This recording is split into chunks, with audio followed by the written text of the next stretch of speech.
Well, in this video, now we will discuss about some basic concepts of vector algebra. हम कुछ basic concepts की बात करेंगे और उनको समझने के बाद आपको बेसिक जो अलजेब्रा है वो समझना काफ़ी ज़्यादा आसान हो जाएगा। हम इसमें पहले केस में ऐसा करते हैं कि हम एक एक एक स्ट्रेट लाइन एक लेंथ कंसिडर करते हैं। Let L be the any straight line in a plane और थ्री डायमेंशनल स्पेस में है। लाइन तो लाइन ही रहेगी।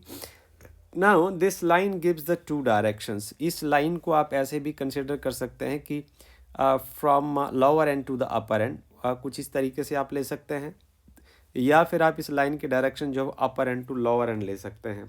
सो this line can given the two directions by the arrow head. So arrow decide करता है कि आप नीचे से ऊपर की ओर जा रहे हैं या फिर आप ऊपर से नीचे की ओर जा रहे हैं। So now the line with one of this direction is prescribed as the directed line. So इन दोनों में से ये जो लाइन है, जैसे एरो ऊपर की ओर है, now this arrow is in the downward direction, तो इस लाइन को हम बोलते हैं director line. This is called directed line. इस लाइन की डायरेक्शन की हम बात करें, एरो जो है वो डायरेक्शन को रिप्रेजेंट कर रहा है कि आप लाइन को लोअर एंड से अपर एंड तक रिप्रेजेंट कर रहे हैं या अपर एंड से लोअर एंड की ओर रिप्रेजेंट कर रहे हैं। अब जब आप इस लाइन को एक सेगमेंट में डिवाइड कर देते हैं, ये लंबी लाइन है, हमें नहीं पता कि कहाँ से आ रही है जी और कहाँ तक जा रही है, तो उसके बीच में जब हम एक कुछ पार्ट चूज़ कर लेते हैं, उसका एक जो इनिशियल पॉइंट चूज़ कर लेते हैं और एक टर्मिनल पॉइंट चूज़ कर लेते हैं। जैसे इनिशियल पॉइंट आपने ए चूज़ कर लिया कि आपने लाइन को यहाँ से कंसिडर किया और यहाँ आपका जो लाइन है it is consider to be terminating, तो इसको हम टर्मिनल पॉइंट बोल देते हैं। अब इनिशियल पॉइंट और टर्मिनल पॉइंट के बीच का जो छोटा पार्ट बनेगा, सेगमेंट बनेगा, टुकड़ा बनेगा, उसको हम बोल देंगे डायरेक्टर लाइन सेगमेंट। तो ये इन कॉमन इसका नाम हो जाएगा, this is called directed line segment, right. अब now this has some magnitude. So this line segment, ये जो लाइन सेगमेंट है इसका कोई एक मैग्नीट्यूड है ए बी, राइट। और इसको हम कैसे रिप्रेजेंट कर देंगे, उसको कुछ लिखने का हम तरीका आपके साथ डिस्कस करते हैं। अब आपको अगले पेज के ऊपर चलना है। एक डेफिनेशन हम बनाते हैं। डेफिनेशन ये होगी कि जैसे एक आपने लाइन सेगमेंट चूज़ किया और जिसका ये रहा इनिशियल पॉइंट ए पॉइंट के ऊपर, और जो उसका टर्मिनल पॉइंट एक दूसरा जो किनारा उसका बनता है उसको हम टर्मिनल पॉइंट बोलेंगे। और अब इनिशियल पॉइंट और टर्मिनल पॉइंट के बीच का जो लेंथ है, this is called the length of the vector. और इसको हम लिखेंगे कैसे, वेक्टर ए बी। जैसे हम लिखेंगे इसको ए बी, ऐसे हमने एरो मार्क कर दिया, और इसको जो पढ़ने का तरीका रहेगा इसको हम बोलेंगे वेक्टर ए बी। यदि आप चाहें तो इसको इनिशियल पॉइंट और टर्मिनल पॉइंट का रेफरेंस दे के लिख सकते हैं वेक्टर ए बी, या तो फिर आप इस सेगमेंट का एक नाम दे सकते हैं ए वेक्टर। तो इसको पढ़ेंगे कैसे, this is to be studied to be read as vector A, हम इसको लिखेंगे, ओके। अब जो इसका मैग्नीट्यूड है, मैग्नीट्यूड ऑफ द वेक्टर क्या होता है, इनिशियल पॉइंट और जो टर्मिनल पॉइंट के बीच का डिस्टेंस होता है उसको हम बोलते हैं magnitude of a vector. So the distance between the initial and final point और terminal point of the vector is called magnitude, and this is also called the length of the vector, okay. सवाल ये है कि इसको लिखा कैसे जाए। इसको हम ऐसे लिखेंगे ए बी वेक्टर, और ये सिर्फ मैग्नीट्यूड की बात हो रही है। यदि हमने इसको इनिशियल और टर्मिनल पॉइंट के हिसाब से उसको रिप्रेजेंट नहीं किया है तो हम इसको ऐसे भी ले सकते हैं ए वेक्टर, और ये सिर्फ बता रहा है कि आप सिर्फ मैग्नीट्यूड की बात कर रहे हैं। या चाहें आप ऐसे लिख सकते हैं, करेक्ट है, ऐसे लिख सकते हैं, करेक्ट है, यदि आप चाहें तो ऐसे लिख सकते हैं, तब भी करेक्ट है, okay.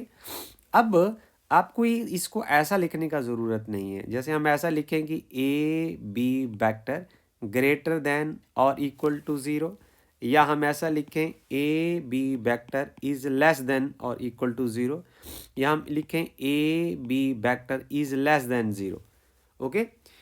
If the length of the vector is 0, it is null vector. And if you will write that a b vector is less than 0, so this has no meaning at all. इसका कोई meaning नहीं रहता।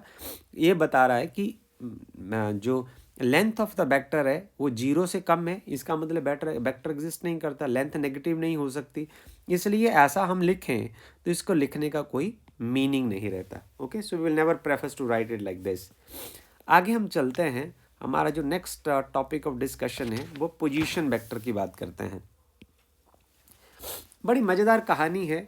आपको जब इस video को पढ़ना है, समझना है, आपको ये देखना है कि जो हमने हमारे सामने कोई घटना घट रही होती है उसको हम मैथमेटिकल लैंग्वेज में लिखेंगे कैसे। आपको हम इसको एक भाषा की तरह सिखाने की कोशिश करेंगे कि ये एक लैंग्वेज है, भाषा है, जो आपके सामने घट रहा है उसको हम नंबर्स की फॉर्म में कन्वर्ट कैसे करते हैं। Okay, so this is what mathematics is. So now we are talking about position vector की हम बात करते हैं। देखिए, हमने कोई एक पॉइंट ले लिया और हम उस पॉइंट को देखने के लिए बैठ गए। फॉर एग्जांपल, यहाँ कोई एक बच्चा जो है वो बैठकर पढ़ाई कर रहा है। ओके, हम क्या किया, हम इस पोजीशन पर बच्चे को ऑब्जर्व करने के लिए बैठ गए।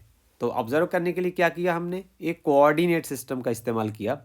ये आपकी लोकेशन हुई और ये रही एक्स एक्सिस, ये रही वाई एक्सिस और ये रही जेड एक्सिस। अब बच्चा आपसे इतने दूर बैठा है, बच्चे की पोजीशन आपसे दूर कितनी है, इसके लिए हम इसको बोल देंगे पोजीशन वेक्टर। ओके, ये कोई घटना की हम बात कर रहे हैं। ओके, सो अब इसका जो एक्स कोऑर्डिनेट है वो क्या है, perpendicular distance from by axis. Okay, and now this by coordinate is perpendicular distance from x axis, right? And similarly you can define the z coordinate as well. Okay, so अब आप देखेंगे, आप जब origin पर बैठे हैं तो आपका जो कोऑर्डिनेट्स होंगे वो 0 0 0 होंगे और यहाँ आपके पी पॉइंट के ऊपर जो कोऑर्डिनेट x बाई जेड हो जाएंगे। तो इसको आप एक वेक्टर से रिप्रेजेंट करेंगे। एक वेक्टर कैसे बनता है, इनिशियल पॉइंट और फाइनल पॉइंट, टर्मिनल पॉइंट के बीच का जो डिस्टेंस होता है that is called the magnitude of the vector. This is called, यही हमारे पास पोजीशन वेक्टर रहेगा। और यदि आपने इसको लिखना है तो O से लेके P तक, और ये जो डिस्टेंस रहेगा ये रहेगा इनिशियल पॉइंट और फाइनल पॉइंट का जो distance, initial point two final point, या आप इसको कह सकते हैं टर्मिनल पॉइंट का जो डिस्टेंस होगा उसको हम क्या बोलेंगे, पोजीशन वेक्टर बोलेंगे। And the length of the vector is called the magnitude of the vector. अब आपको यदि दो पॉइंट्स के बीच में एक का पोजीशन वेक्टर को डिटरमिन करना है तो उसके लिए हम क्या करेंगे, हम डिस्टेंस फार्मूला पढ़ेंगे, डिस्टेंस फार्मूला का इस्तेमाल करेंगे जो आपने ऑलरेडी पढ़ रखा है। सो डिस्टेंस फार्मूला हमारे पास क्या होता है, वो होगा O से लेके P तक का जो डिस्टेंस होगा, ये डिस्टेंस फार्मूला होगा x2 माइनस x1 का square plus y2 minus y1 का square plus z2 minus z1 का स्क्वायर हो जाएगा। ओके, अब इसमें जो x1 y1 z1 है वो तीनों ही क्या है, x1 is equal to y1 is equal to z1, all are equal to 0 at origin. ये तीनों ही ओरिजिन पर हैं इसलिए तीनों 0 होंगे। और जो x2 जो x के बराबर, y2 y के बराबर और z2 जो है वो z के बराबर, ये हैं आपके पास जो टर्मिनल पॉइंट के कोऑर्डिनेट होंगे। आप ऐसा करिए, आप इनको यहाँ रख दीजिए, आप ये देखेंगे कि जो आपका मैग्नीट्यूड ऑफ पोजीशन वेक्टर है वो under root of X square plus Y square plus Z square आ जाएगा। इसको आप ऐसा भी लिख सकते हैं, आप चाहें तो आर वेक्टर का मैग्नीट्यूड, जिसको आप सिंपली आर भी लिख सकते हैं, अंडर रूट ऑफ ये आएगा X square plus Y square plus Z square. This is the magnitude of the position vector. Okay, अब हम आगे चलते हैं।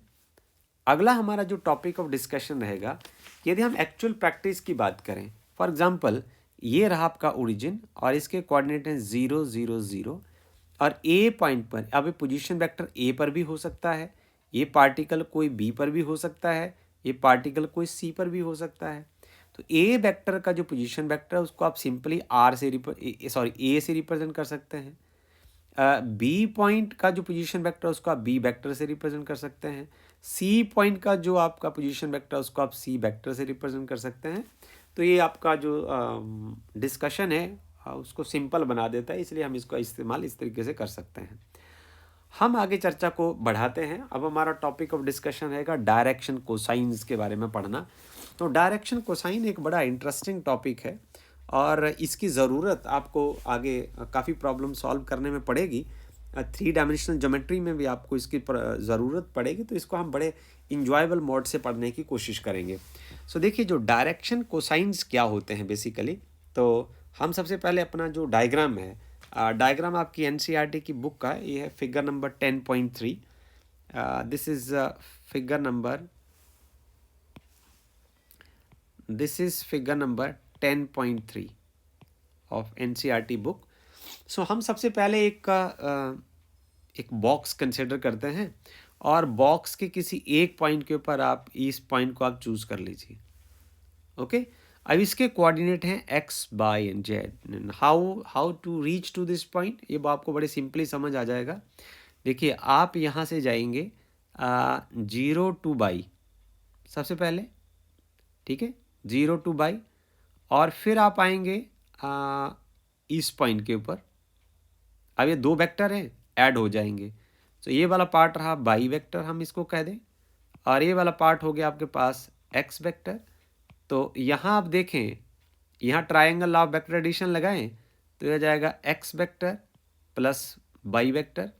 यहाँ से फिर आप सीधे ऊपर चले जाएं तो ये हो जाएगा आपके पास जेड वेक्टर। आर वेक्टर क्या हो जाना चाहिए, X vector plus Y vector plus Z vector. Vector की फॉर्म में the way you can reach to this point, this is so easy. अब आप ये जो पोजीशन है आपका, जो अब कोई एक चींटी है, कोई एक डॉट है, वो इस पॉइंट के ऊपर मार्क्ड है, आप उसको यहाँ से ऑब्जर्व कर रहे हैं। पॉइंट ऑफ ऑब्जर्वेशन हो गया एट द ओरिजिन। अब आप ओ से लेके ओ वाला पॉइंट को आप इनिशियल पॉइंट मान लें, पी वाला पॉइंट है इसको आप टर्मिनल पॉइंट मान लें, जहाँ आपका वेक्टर टर्मिनेट हो जाता है उसको हम टर्मिनल पॉइंट कह देते हैं। अब ये जो एक लाइन आप खींच रहे हैं ओ से लेके पी के बीच में, ये जो लाइन है एक्स एक्सिस के साथ एक एंगल बना रही है अल्फा, बाई एक्सिस के साथ एक एंगल बना रही है बीटा, और जेड एक्सिस के साथ एक एंगल बना रही है गामा। इन एंगल्स को जो आपका पोजीशन वेक्टर एक्स बाई और जेड एक्सिस के साथ बनाता है उनको हम डायरेक्शन एंगल्स बोलते हैं। ये एंगल जो होते हैं पोजीशन वेक्टर की डायरेक्शन को बताते हैं with respect to X Y and Z axis, इसलिए इनको आप डायरेक्शन एंगल्स बोलते हैं। नॉर्मल एंगल्स, एंगल तो एंगल ही होता है ना, but as they sense you about the direction of the position vector with respect to x y and z axis, so as the case they are called direction angle, इसलिए इनको direction angles कह देते हैं। ये जो direction angles हैं, alpha है with X axis, beta है विद बाई एक्सिस, और गामा है with respect to Z axis. यदि आप इसका अल्फा का कॉस कोसाइन निकालते हैं, बीटा का कोसाइन निकालते हैं, गामा का कोसाइन निकालते हैं, तो इसका हम नाम बदल देते हैं और इसको डायरेक्शन वर्ड यही रहेगा, और क्योंकि हम इसका कोसाइन निकाल रहे हैं इसलिए हम इसको डायरेक्शन कोसाइंस कह देते हैं। आपको बात सिंपल लगनी चाहिए।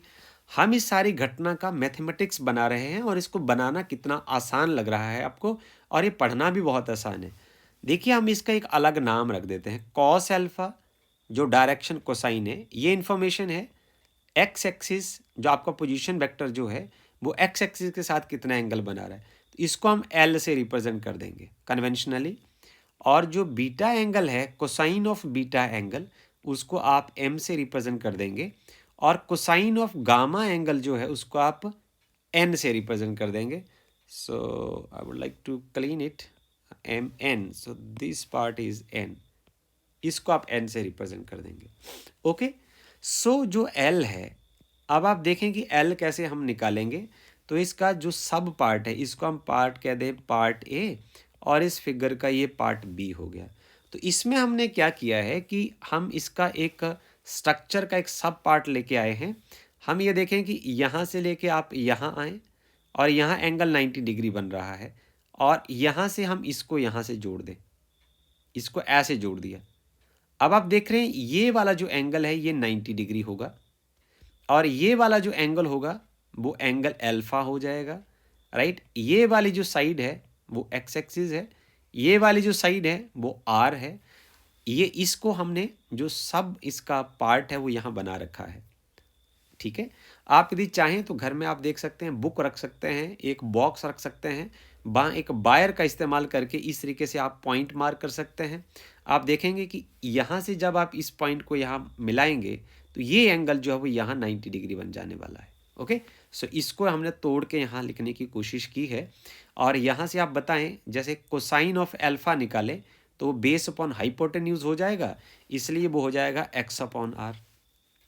फिर यदि आप जो दूसरा है डायरेक्शन कोसाइन, तो वो दूसरा हो जाएगा बाई एक्सिस का पोजीशन वेक्टर की हेल्प से रिलेशन बन जाएगा कि कॉस बीटा कितना होगा, और फिर ये वाला पार्ट आपको बताएगा कि कॉस गामा कितना होगा। तो आप देखें कि बड़े मज़ेदार बात, आपने क्या देखा कि आपके पास जो alpha beta gamma direction angles हैं, जब आपने इसका cosine of alpha, cosine of beta, cosine of gamma निकाला तो हमें कुछ एक फ़ायदा हुआ। आपने क्या देखा कि जो ये वाली है एक्स एक्सिस की जो लेंथ है और पोजीशन वेक्टर जो है, दोनों की जो रेशो है ये एक दूसरे के साथ जुड़ गए हैं। बाई एक्सिस का जो डिस्टेंस है, पोजीशन वेक्टर, इन दोनों की रेशोज एक दूसरे से जुड़ गए हैं। इसी तरीके से जेड एक्सिस भी जुड़ गई है। तो बेसिकली डायरेक्शन कोसाइन क्या करते हैं, direction cosine connect the axis with the position vector, 3 axis with the position vector, okay, with a fixed ratio के साथ ये एक दूसरे को जोड़ देते हैं। जरा आगे देखें मजेदार बात, देखिए जो x हुआ ना आपके पास, यहाँ वापस देखें, जो x हुआ ना वो हुआ l टाइम r, y हुआ m टाइम r, और z हुआ n टाइम r। आप देखें जरा, ये जो नंबर बना ना l time r, m time r, n time r, they are proportional, are proportional to direction cosine.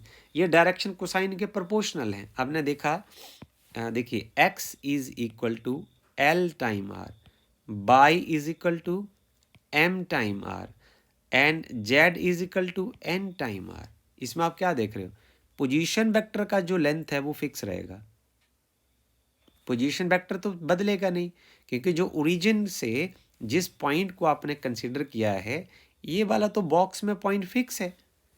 तो इसका मतलब क्या हुआ, ये प्रपोर्शनल हो गए, x is proportional to l, y is proportional to m, and z is proportional to n। जरा गौर से देखिए, इसके लिए क्या हो बोलेंगे हम, the numbers L R, M R, N R proportional to the direction cosines.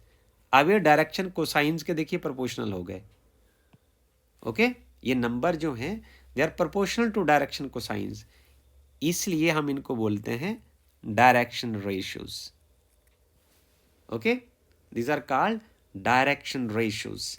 तो हम आगे चलें, cos alpha is x upon R, cos beta Y upon R, cos gamma z upon R. ये तो आपको पता है।